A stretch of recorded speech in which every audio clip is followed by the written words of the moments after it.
Hey Andrew, here she is, all done mate. Come up a treat. So as we talked about yesterday, the Stucci block here is for the tilt hitch. So towards the top, if you're using the top hitch, towards the tilt, if you're using the tilt hitch.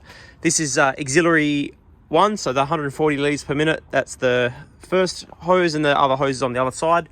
I'll come across to that.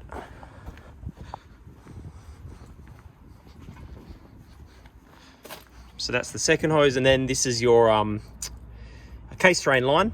The second auxiliary circuit, that's used obviously for the tilt, but if you don't have the tilt on and you've got a need for it, you can still connect to it. So quite simple, pull the lock up, pull that little dust cover off here. So you've got 4 couplings there. You can still connect a female coupling onto the back 2. That's the main auxiliary. The second auxiliary. The first 2 are the tilt hitch hoses, but you can get your hoses and connect onto them if you had to. So let's say you had a skid steer attachment that used 2 hoses, you're still able to make use of that circuit, even though we put them into the block for the tilt hitch. So attachments, about 2 ton of attachments here. It's impressive. People ask all the time, you know, what's the difference between the 8 and the 10, and I'll show you in a minute, but it's a beast. It's a extremely strong machine, so it's like an 800 on steroids, and I'll show you that in a minute when we go to lift these attachments up. So you have the 450, 600, 900, and then there's your ripper, and there's your 1500 mud bucket, and the 4-in-1 and the pallet forks.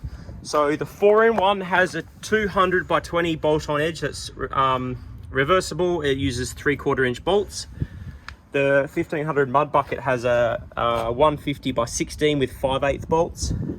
And the teeth on these 3 buckets are MTG 10 Kingmet. We have them in stock with the lock pins. There's a Twin Tiger option as well if you prefer. So they're all in stock. And on the ripper, you have a 300 series cat tooth. So that's easy. So coming around the machine, firstly, in here, you got your window washer fluid, air filter.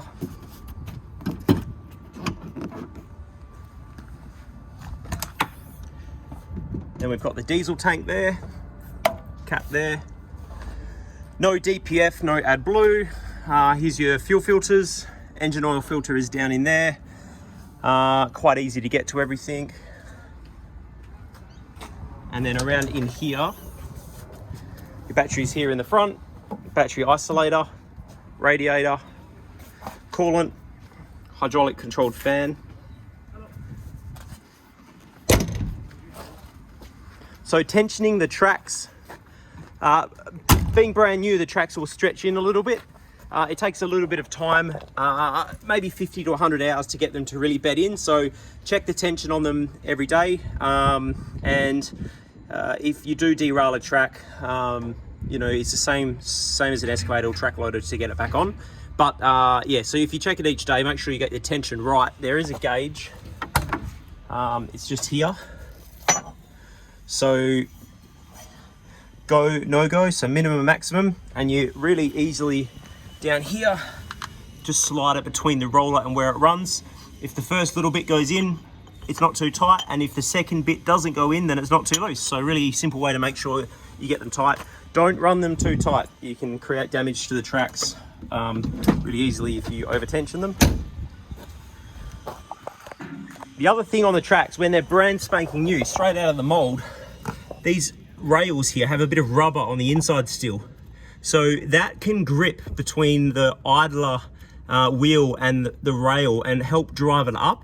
It doesn't take long, but that rubber will actually wear off, and then it'll be steel against steel, then it won't grip. So another thing just to keep in perspective, when they're brand new, you can see it's already worn off there and there's a bit of rubber left there. Won't take too long for that to wear off, but just keep in mind when it's brand new, don't spin on the spot too much until it's bedded in a little bit. Otherwise you might derail the track. So up in here, the key on. So starting over on this side, you got your quick hitch alarm stop. So if you're lifting something without an attachment on, using the lifting eye, let me just turn the radio off.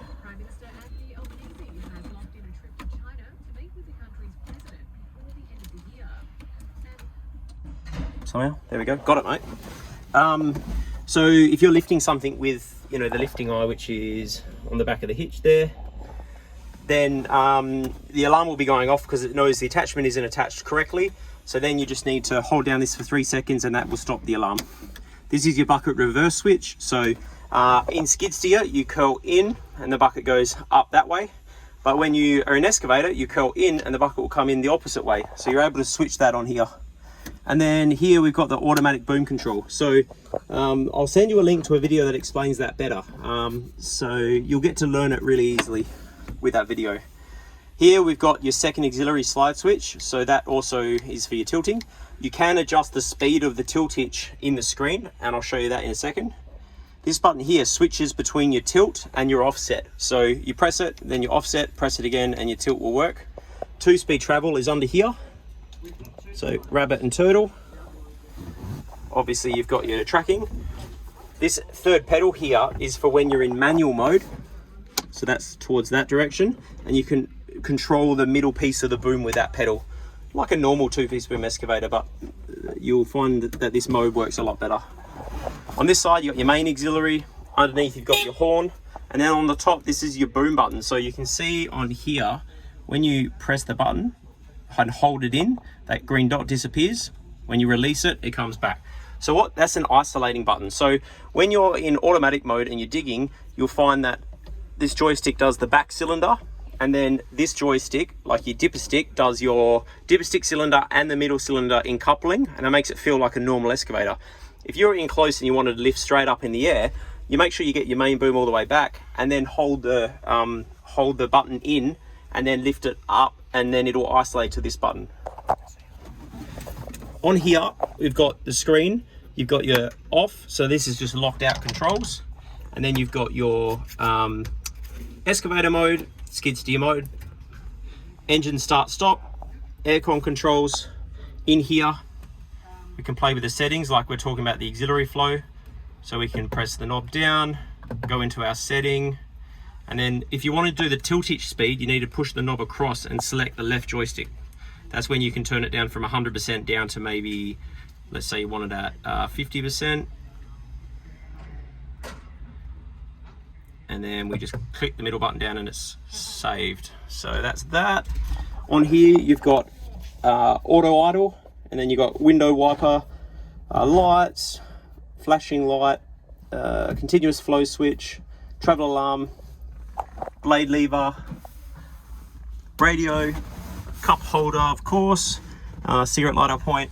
On here's a quick information sheet. So this lets you know what filters you need to use at what service, what engine oil it takes, how much, etc., with the different capacities, you know, alternator size belts, the track size, battery, etc., and tasks, things you need to do.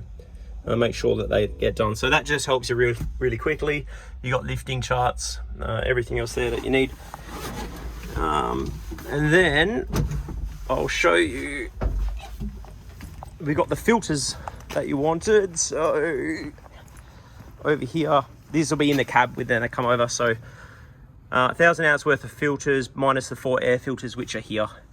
This is the other half of the Stucci block for the tilt hitch. We'll send that over to where the tilt hitch is being put together for you at the moment, and then they'll install it once that's finished. And here is the box of the flashing light, which just pushes onto the plug on the top, tool bag, etc. So that's it. I'll give you another quick little walk around, and this will be on the truck tomorrow over to you next week.